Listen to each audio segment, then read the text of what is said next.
For 14 days after my wedding, I was in pain. Not discomfort. Pain. I did not tell anyone. I did not know I was allowed to. I made breakfast every morning. I hung the laundry. I sat through church on the second Sunday with my hands folded in my lap, and my face arranged into something that looked like a settled young wife.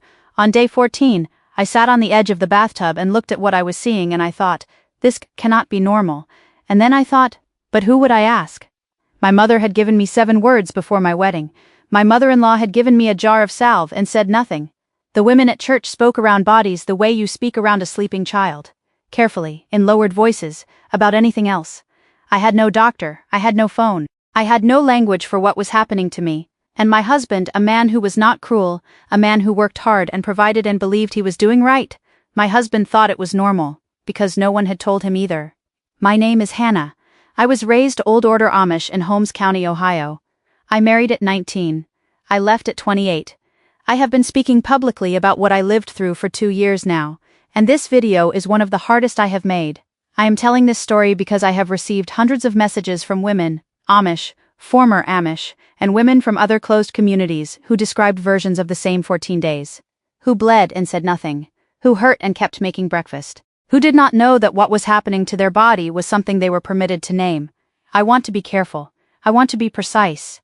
And I want to be honest in a way no one was honest with me. If you are new here, subscribe, now. What I share on this channel is what I needed someone to say when I was 19 years old and sitting on the edge of a bathtub with no one to call. To understand what I'm describing, you need to understand how the body was treated in the community I came from. Medical care in Old Order Amish communities is complicated. It is not uniformly refused. That is a misconception. Amish people go to doctors for broken bones, for serious illness, for childbirth when necessary. But the threshold for what counts as serious enough to seek outside care is very different from what most English people would recognize. And for women, for anything related to the reproductive body, to marital intimacy, to what happens between a husband and wife, the threshold was nearly unreachable. Because to name the problem you first had to name the cause. And naming the cause meant speaking about what happened in the marriage bed. And that was not spoken of. Pain that came from intimacy was not understood as medical. It was understood as adjustment, as the body learning its new role, as something a good wife moved through quietly and without complaint. I did not know the word vaginismus. I did not know the word trauma response. I did not know that what I was experiencing had a name, a cause, a treatment, and a community of medical professionals who could have helped me. I knew the word endure. I had been given that word in abundance. My wedding was in October. It was a full Amish wedding, long, communal, beautiful in the way those days are beautiful. There were 300 people. There was food and singing and the particular gravity that settles over a community when a covenant is made. I was happy that day. I want to say that plainly. I was 19, and I believed in what I was doing, and I loved Elam in the way a girl loves a man when she has been raised to understand love as faithfulness and provision and shared work. What I did not know, what I had no framework to anticipate, was what the night would ask of my body. I had been given no preparation.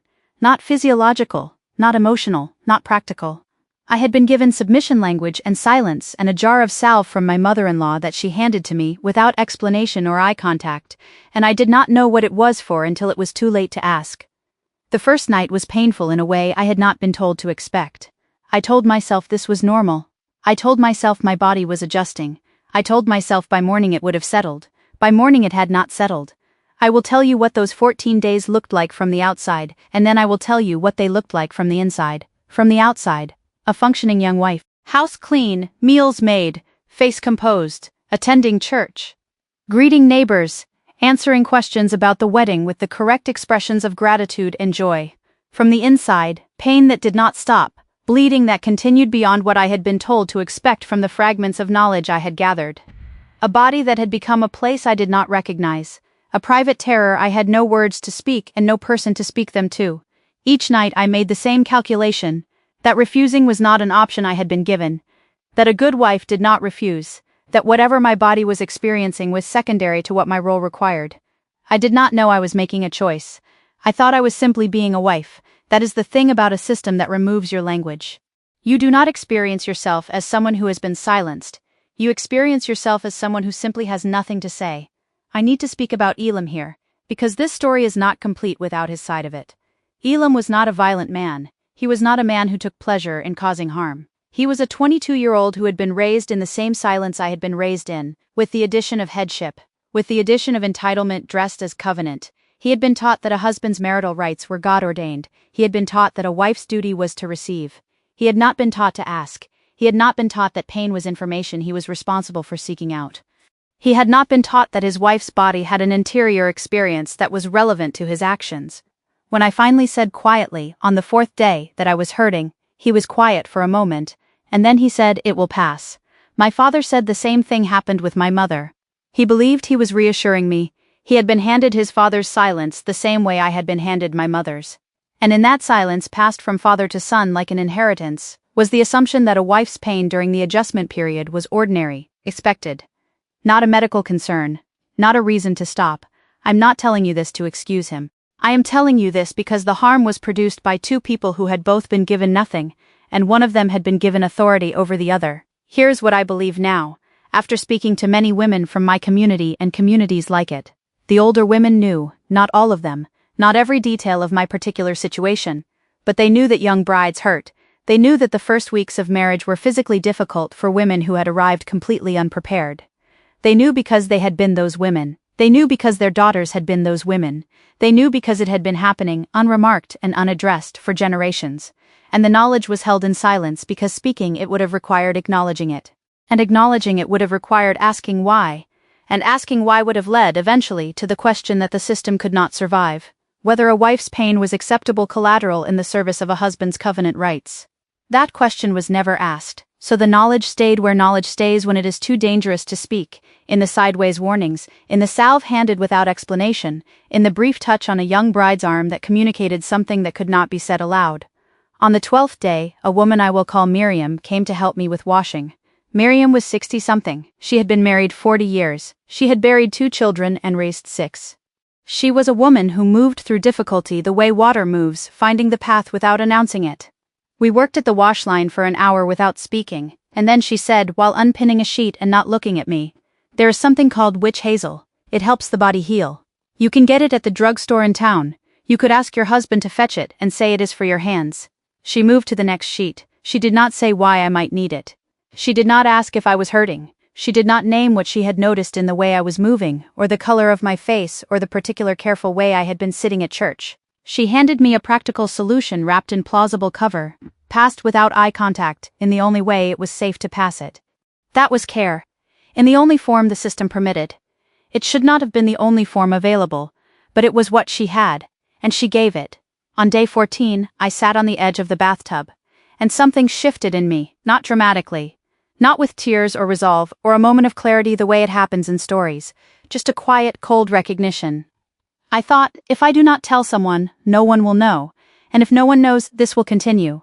And if this continues, I will not survive it the way I'm currently surviving it, which is to say, barely. I did not tell a doctor. I did not have access to one without involving Elam, and I did not yet have the language to explain to Elam what needed to be said. I told Elam I was unwell. I used the word unwell. I said I needed a week. He looked at me for a long moment, and then he said, "All right, that was all." All right, I have thought about that moment many times since, about how much hung on 2 words from a man who had the authority to say the opposite, about how that small act of decency, which should have been the floor, not the ceiling, felt, in that moment, like relief. That is what a system does to your calibration. It makes ordinary decency feel like grace. The bleeding stopped. The pain became something I managed rather than something I was submerged in. But the pattern that those 14 days established did not stop. What those days taught me, what the system had designed me to learn, was that my body's signals were subordinate to my role. That pain was not a reason to stop. That discomfort was adjustment.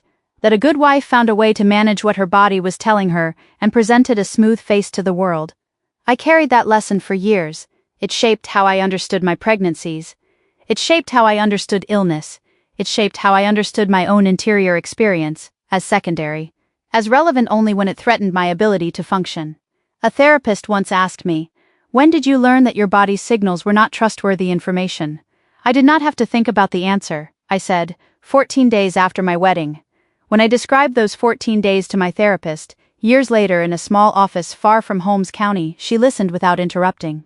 And then she said what you experienced was a physical trauma response in a person with no access to medical care, no consent framework, no language for refusal, and no community support structure that prioritized her physical well-being over her marital function.